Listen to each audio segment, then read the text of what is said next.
What is up, everybody, and welcome back to my channel. So in today's video, we're going to discuss 3 separate NFT projects that will be minting very soon. All 3 of these upcoming mints will be free to mint. They will also be relatively low supply, and they all have large backing from relatively large investors. I think if you combine all 3 of these catalysts, along with the fact that all of them align with the gaming narrative, I do think that it is almost guaranteed for these projects to do well on secondary post mint. When it comes to medium to long term after the mint out, that is anyone's guess, but we will go over some quick information about all 3 today, and you guys can make up your decision about how you think they will perform over the next 6 to 12 months after the fact. So quick shout out to my private Discord, which you can check out in the description below. We got whitelist spots for all 3 of these projects that we'll be discussing in today's video. So if you are looking to get access to these very coveted free mints that have relatively low supplies, you're going to want to join Discords just like mine, and you can check that out in the description below. All right, without further ado, let's hop straight into the first project. And the very first project on today's list is going to be Play Ember. So as you can see, Play Ember is calling themselves a top Web3 studio with over 120 million downloads on the App Store and Android Store already. So they are a gaming studio that makes mobile games. And if you take a look at some of their games that they already have out, quite a few of them look decently fun and also have decent reviews as well. They also have backing from Shima Capital, Big Brain VC, and Hyperrhythm. These are just going to be venture firms that offer them money to continue to build their games and their products. Taking a look at one of their links, they share here under the Google Play App Store. These are all of the different games that they have currently published as a game studio, and quite a few of them look pretty entertaining when it comes to mobile games. I'm not a huge mobile gamer myself, but that market is absolutely massive. Millions and millions and billions of dollars goes through the mobile gaming sector, and that is a absolutely huge market that I think is relatively untapped when it comes to Web3 gaming studios. Taking a look at their website, I recommend checking out their little neat trailer here, which I'm a fan of. They boast 121 million downloads with over 1 billion career downloads across their team. They also have some large partners like Nickelodeon and Animoca Brands, which I know is a large catalyst and a large narrative when it comes to Web3 games and studios succeeding post-mint. So their free mint is coming very soon, and if you scroll down here, you can see that the current supply is going to be 2,750 with 250 NFTs in the treasury for marketing purposes, for giveaways, and for whatever else they plan on using those 250 NFTs for. But a relatively low supply of about 3,000 NFTs, a free mint, basically guarantees this project to do well on the secondary markets, and I'm looking forward to seeing what they plan on doing in the Web3 space over the next 6 to 12 months. So the very next project we have on the list is going to be Dark Frontiers. And this is, once again, you guessed it, a gaming project with big backers and a free mint coming soon. Now, I'm not 100% sure what the overall supply is going to be for Dark Frontiers, but what I do know is that most of these gaming projects like to come out with a relatively low supply, a low to mid cap supply of NFTs when it comes to their free mint. That allows them to drop a second or maybe a third collection down the line without diluting too much of their supply in general. You know, if you start out with 10,000 NFTs right off the rip, and then you want to do a second collection of 10,000 more, that's already 20,000 NFTs when you could just do, 2 to 3,000 NFTs off the rip or even smaller, and then do a second collection of another 2 to 3,000. And that gives you right in that realm of a mid-cap supply NFT collection set, while also not diluting your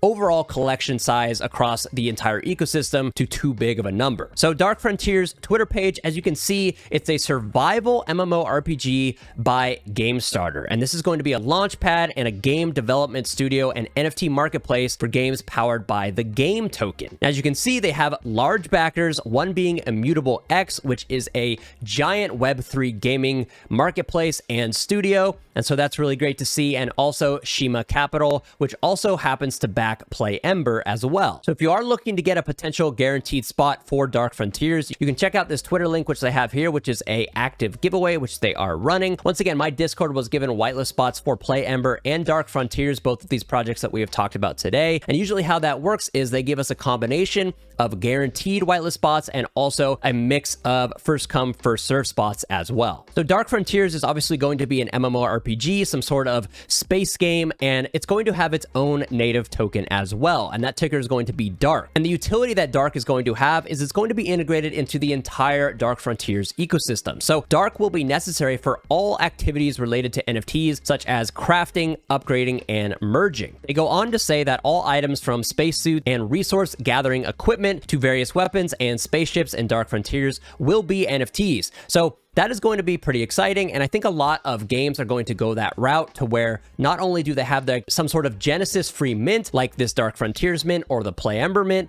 and then all the different other NFTs in the ecosystem will be under that Genesis mint, and they will all combine together to form a big ecosystem and economy. And something I found that I also think is interesting is how will players acquire digital asset items in Dark Frontiers? And so they go on to say, while the initial batches of digital assets will be supplied on the marketplace, Dark Frontiers digital assets will eventually be crafted in-game by the players, who will have to gather resources, conquer enemies, complete quests, level up skills, and challenge game bosses to acquire the necessary materials. So I'm a big fan of that. I think an initial launch of different NFTs and different items and whatever else is going to be good for the ecosystem overall, and then they will slowly transition into allowing players to farm different resources, go on different quests, fight different bosses to craft their new NFTs, which they can presumably sell on their open marketplace on secondary. So I'm a big fan of this angle when it comes to games and NFTs. Let's let the players craft their NFTs. Let's let the players acquire their NFTs by doing certain actions in game. And then the next question that I think is interesting is, will the Dark Frontiers economy be affected by real world markets?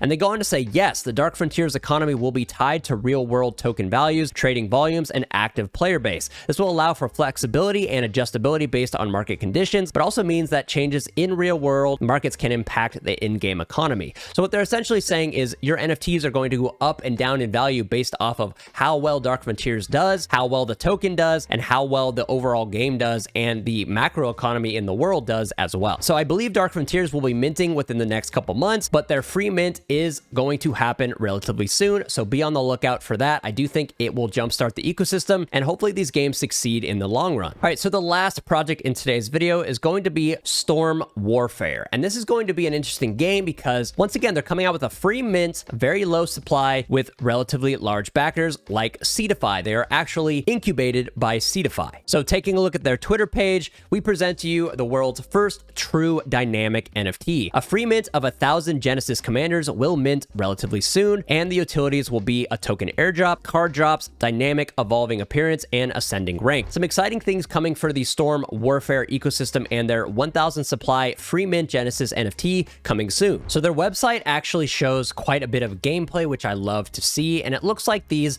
1,000 Genesis free mint NFTs will give you direct advantages within the game. So it sounds like this is going to be some sort of card game like Hearthstone, where you assemble a deck of a commander and different cards underneath it, and you battle it out on the virtual card battlefield. So I really love to see this. Free mints, low supply, some really cool and engaging gameplay with direct utility for the Genesis minters. And you top that all off with being incubated by Seedify. Seedify has a great track record for partnering with projects that have a legit project, and usually the token and NFT that are attached to these projects that are incubated by Seedify do really well. So I'm excited for this project and their marketplace, and also the tournaments to come out of this game and the ecosystem that they are attempting to build. So we'll see in the near future, 6 to 12 months from now, how these games develop, but Storm Warfare is definitely up there on the list for me for games to look out for in the Web3 space. Taking a look at their roadmap, in December they had open beta launch, a public tournament, creators tournament, and a free NFT mint campaign, which is going to be the NFT that's minting very soon. In January, they have IDO sales, open beta Steam launch, which I love to see, open beta Epic Games launch, Stormware NFT sales, which is what's upcoming. And then in February, they have an expansion of Normandy, which is really cool. So more content for the game coming out soon. And then in March, they have a public tournament with the new expansion. And so that'll tie everything together, and that hopefully should get a bunch of eyes on the game. And then taking a look at their marketplace tab, it obviously says coming soon. So there will likely be be an in-house marketplace where you can trade your NFTs and do a bunch of really cool stuff. So that's the same with Dark Frontiers, where they will have an in-game marketplace, in-house custom built for their ecosystem to buy, sell, and trade things. So overall, I really like this meta of VC-backed, low supply, free mints. I think it is a win for the minters and the flippers who are looking to get into these projects, and a win for the entire ecosystem because it gets a lot of eyes on the game or the game studio or whatever it is they're trying to push in their ecosystem. These projects also have marketplaces coming out and tokens and different NFTs. So I think there's a lot of exciting things happening in the Web3 gaming space right now. And I do think this is going to be one of the biggest catalysts for NFTs and potential tokens to break out of this kind of Web3 sphere that we have and go a little bit more mainstream. Projects like Storm Warfare, Dark Frontiers, all these different projects with really cool ideas looking to get on marketplaces like Steam and Epic Games Launcher. These are all really good things. And if even one of these games has mass adoption and really succeeds and garners a solid player base, I think that's really good for the Web3 gaming space as a whole. So I wish all three of these projects a massive success and hope they churn out some really cool games, some really cool projects, some really cool products, and hopefully their tokens and NFTs do really well on secondary as well. So I hope you guys enjoyed this video. Once again, check out my Discord in the description below. We get whitelists for all of these different projects. All you have to do is sign up, enter the raffles, and pray that you win a spot. I hope you guys enjoyed this video. If you did, hit the like button and subscribe to this channel for some more videos about crypto, NFTs, Web3 gaming, all the different cool stuff that's happening in our specific ecosystem and niche. And I will see you guys in the very next one. Peace.